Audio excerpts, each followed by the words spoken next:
Lord Wellesley and the Subsidiary Alliance. The expansion of British Empire took place in the large phase after the arrival of Lord Wellesley as the Governor General in India. By this time, the powerful states of Marathas and Mysore had become weak and the expansion was easier. Lord Wellesley followed the three policies to expand the British Empire in India.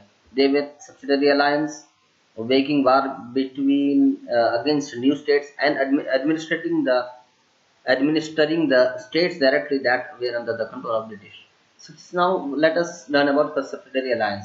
Subsidiary Alliance, Lord Wellesley brought this policy into effect in 1798 in order to bring the Indian states under control.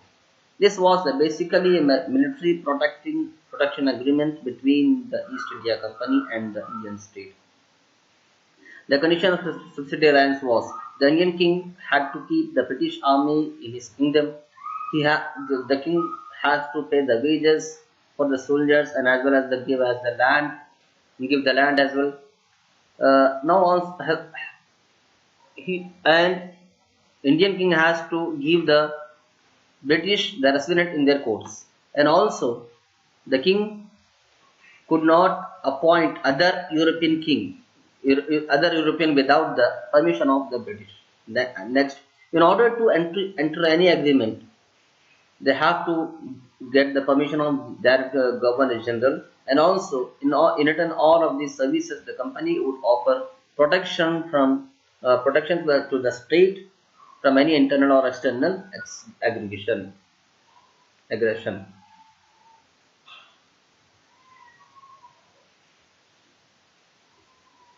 And what happened means, students, Lord Wellesley, when he entered India, he was British.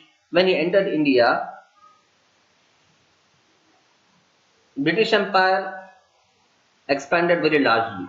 In his Governor Generalness, the Lord Wellesley, as a Governor General, British expanded their empire in India. Okay, how? Let us see what Lord Wellesley did.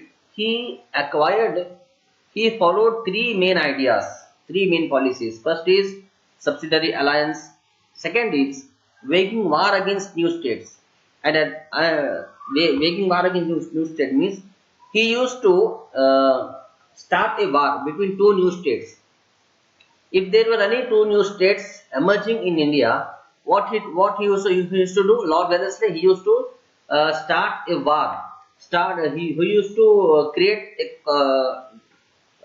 conflicts and controversies between these two states, and that will be resulting in war between that two states. And third idea of what he followed is he used to administrate the states directly under the control of the British. Okay, now let us learn about his first idea, Subsidiary Alliance. In Subsidiary Alliance, what the conditions he kept in the Subsidiary Alliance is Indian king have to keep the British army in his kingdom. Okay, in his area of empireness, Indian king has to keep the British army on their lands. Okay, on their kingdom, on their empireness. Okay. Second one, the king has to give the wages for the British soldiers, the lands for the British soldiers, and has to bear the expenses of their livings.